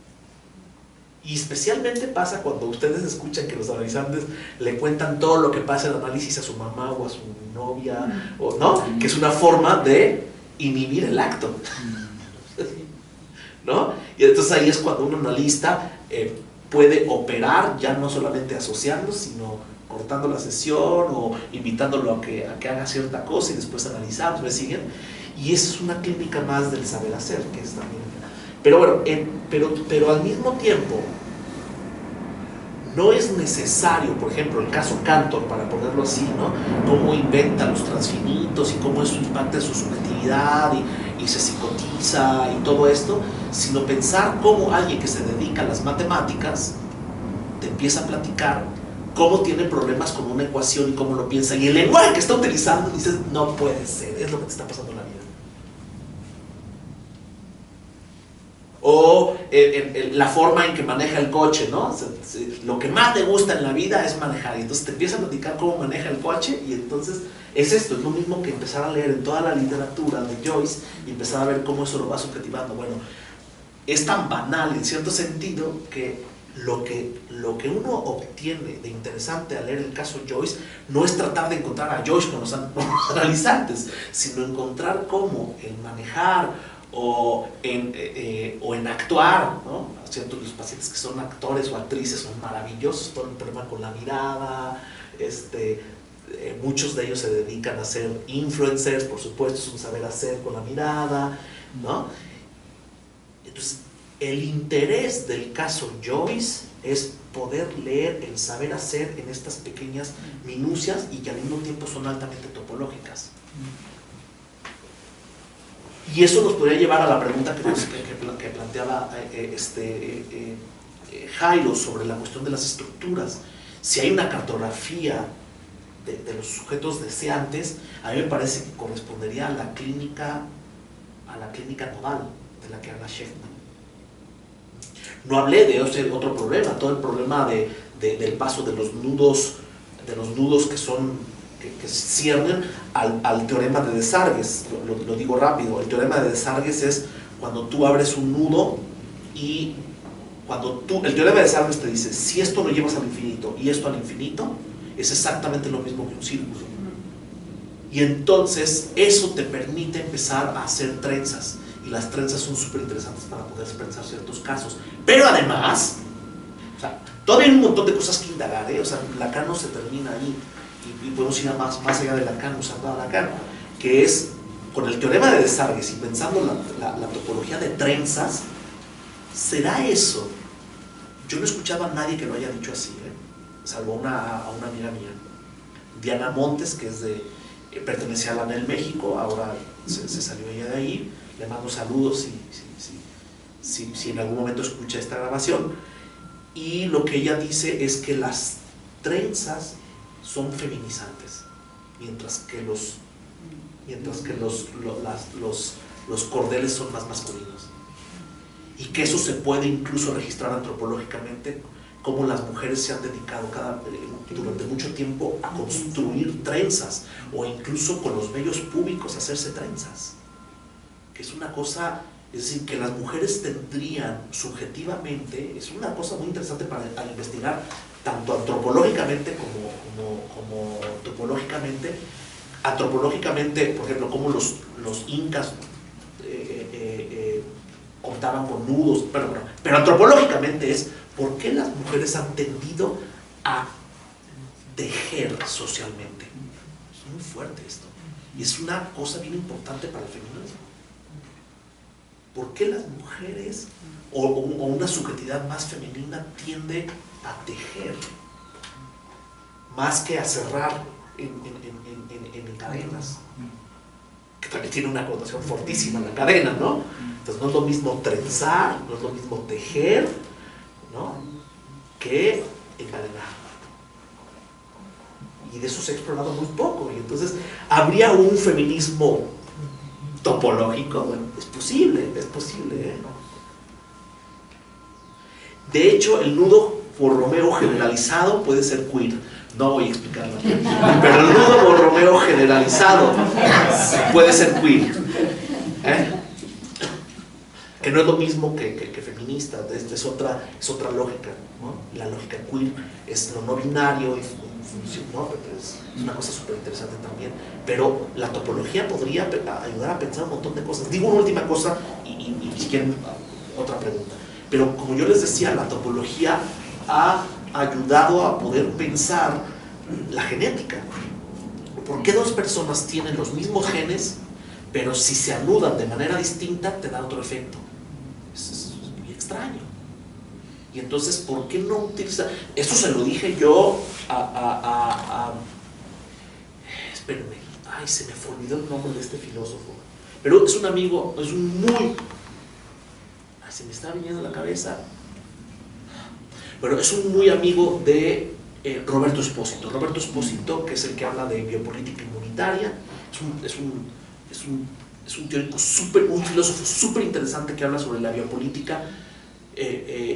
Primero habla de comunitas, luego de inmunitas, etcétera, etcétera, y se enreda en una serie de cosas que parecen que son innecesarias. Y yo le dije a Davide Tarizzo, que es un filósofo que tiene un libro sobre Lacan, yo le dije, transmítale a Roberto Espósito que si hubiera utilizado topología se hubiera metido en menos problemas con el problema de la biopolítica inmunitaria, porque todo el problema del dentro y del fuera, ¿no?, de lo comunitas y de lo inmunitas se puede resolver con una botella de Klein, y se puede se puede plantear de una manera distinta, y tiene efectos epistemológicos también para poder pensar ese tipo de cosas.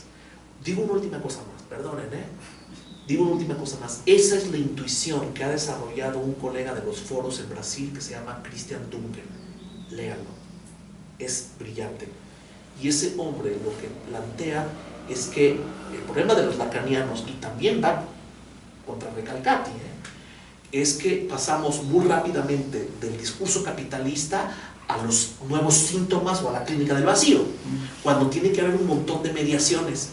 Y para él, la mediación más interesante de nuestra época, en términos de reconocimiento imaginario, es lo que él llama la lógica condominal, de los condominios.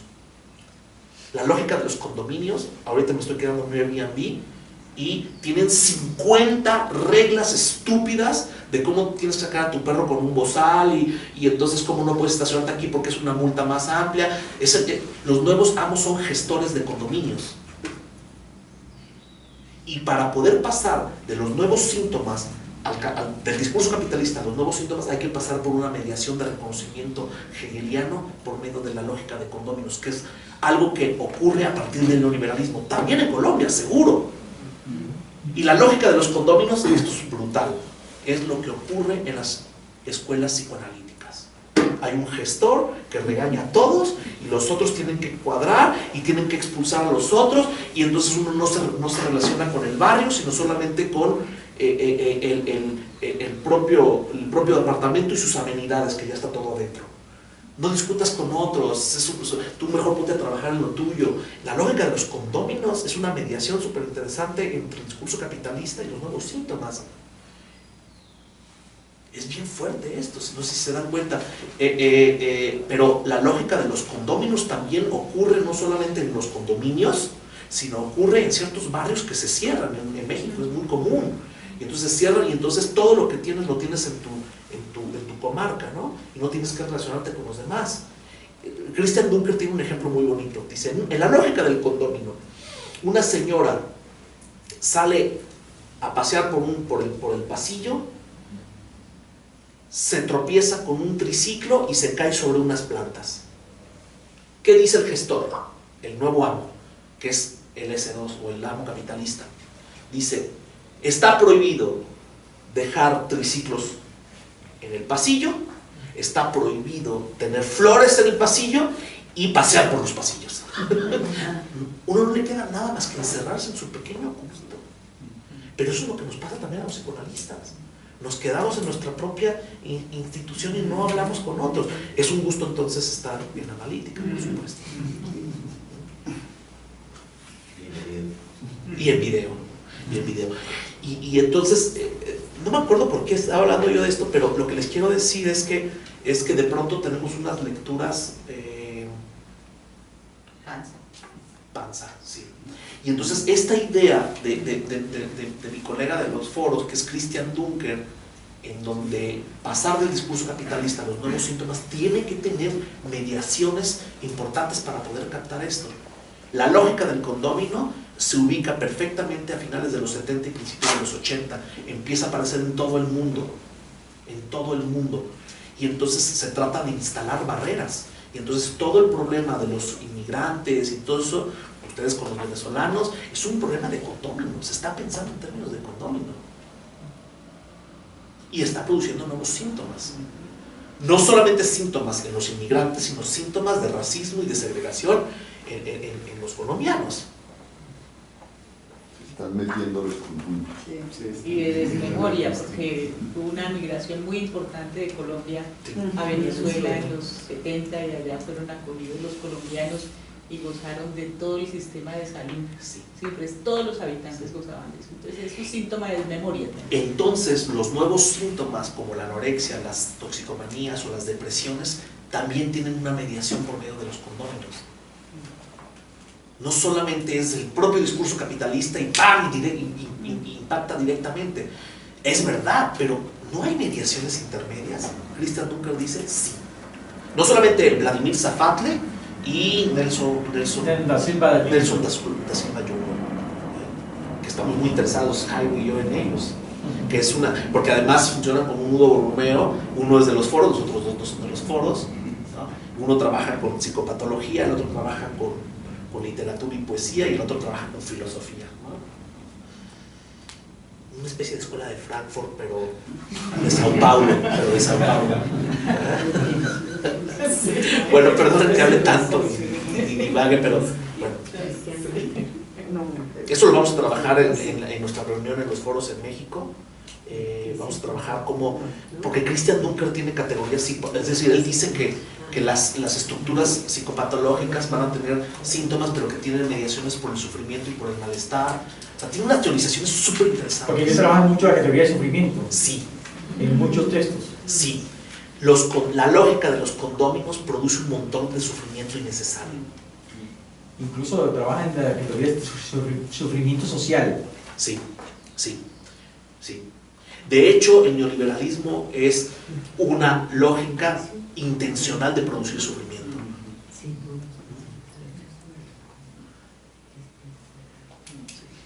Perdonen que haya saltado otro tema, no sé si hay más preguntas, comentarios.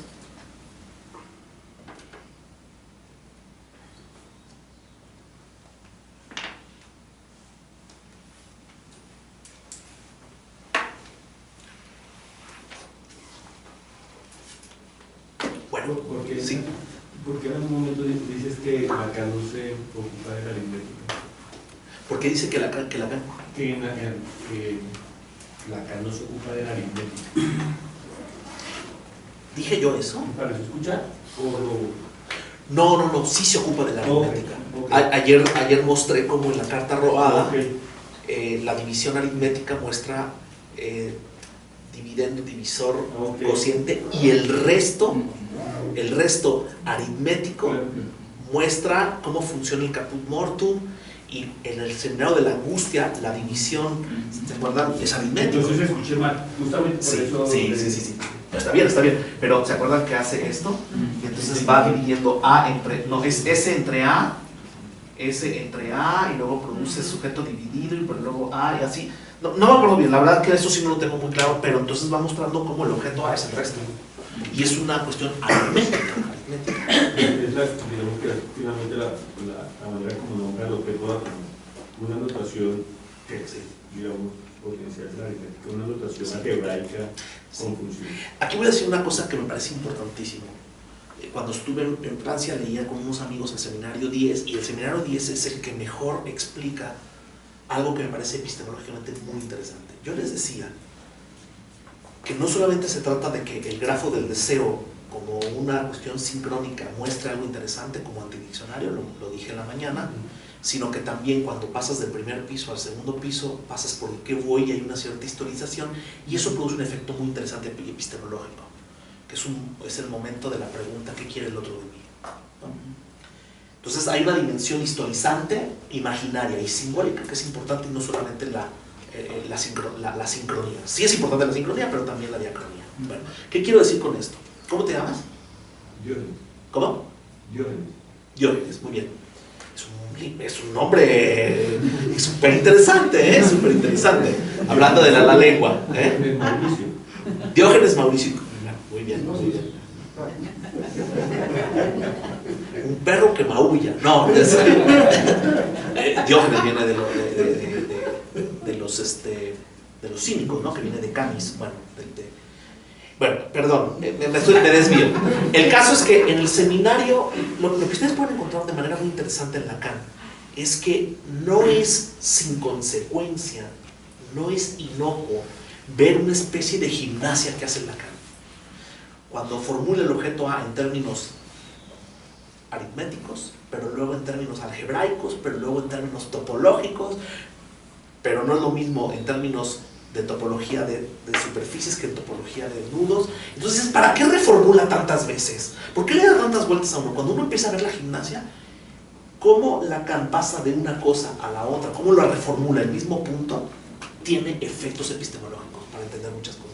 O sea que cuando Lacan plantea el objeto A con metáforas biológicas, en la cola del lagarto, o la placenta que cae una vez que nace un niño, o la raíz cuadrada de -1 en el falo, y empieza a ver todas las formulaciones que hay, algunas biológicas, algunas literarias, algunas matemáticas, va teniendo efectos. Entonces, ¿cuál es la estupidez muchas veces que tenemos cuando estudiamos a cualquier autor? La estupidez es tratar de capturar una esencia del concepto. El objeto A es esto, ¿no? Entonces voy al diccionario de Rudinesco y veo, el objeto A es esto, ya está. Y te pierdes de que el objeto A es la cola del lagarto, el objeto A es en la teoría de conjuntos lo que se separa, es también al mismo tiempo esto y esto otro, ¿verdad? Y esa gimnasia te permite ver un montón de sutilezas que además te van a ayudar en la clínica. Eso es súper importante. Por cierto, es un artilugio hegeliano. El concepto nunca se define si no se muestra en su movimiento. dialéctico. Es Lacan súper hegeliano. Aunque le duela a Levi Strauss o a Barthes. Bueno, ya. En varias ocasiones has nombrado la clínica sutil. Me preguntaba si esa clínica sutil está en oposición o es otra diferente a la clínica estructural. Sí hay algo distinto. En realidad en esa parte soy muy milleriano, que es sutilezas, ¿no? Las sutilezas. Les he dicho varias veces en estas charlas que me he dedicado al cine, a leer la forma fílmica. Hace poco unos alumnos presentaron un análisis fílmico del viaje de Chihiro. Es muy bonito, ¿no? Y en el viaje de Chihiro, sí tiene que ver con lo que estamos hablando, ¿eh? En el viaje de Chihiro, una de las cosas más interesantes es que pasan muchas cosas por medio de la comida. Pero no es lo mismo, aquí viene la sutileza, no es lo mismo comer que tragar. Y entonces ellos empezaron a encontrar esa sutileza y empezaron a ver que no todo es solamente pulsión oral, ¿no? Sino empezar a distinguir cómo la pulsión oral una pasa por la degustación y otra por el tragantarse y otra por el vómito. Y empezaron a distinguir cómo en esa película cómo los personajes se construyen a partir de la sutileza entre comer, tragar y vomitar.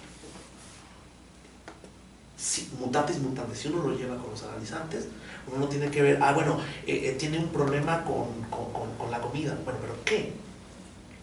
¿La mastica y no la come? Es Joyce, no solamente es escribe, sino publica. ¿Y dónde está la subjetivación? ¿En la escritura o en la publicación? O sea, esos detalles son súper importantes para un psicoanalista. Hay que saber leer las sutilezas y los detalles, y eso es una clínica más.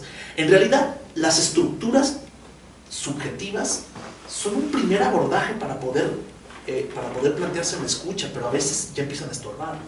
Y es mucho más interesante empezar a escuchar estas sutilezas, que cuáles, eso en la formación de un analista es típico.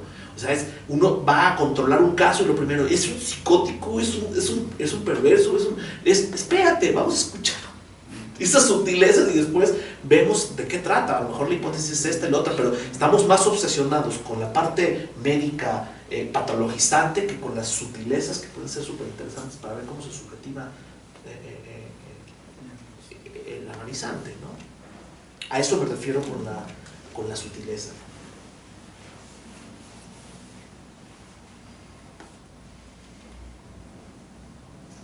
Bueno, muchas gracias por tus alturas y tus sutilezas, Carlos.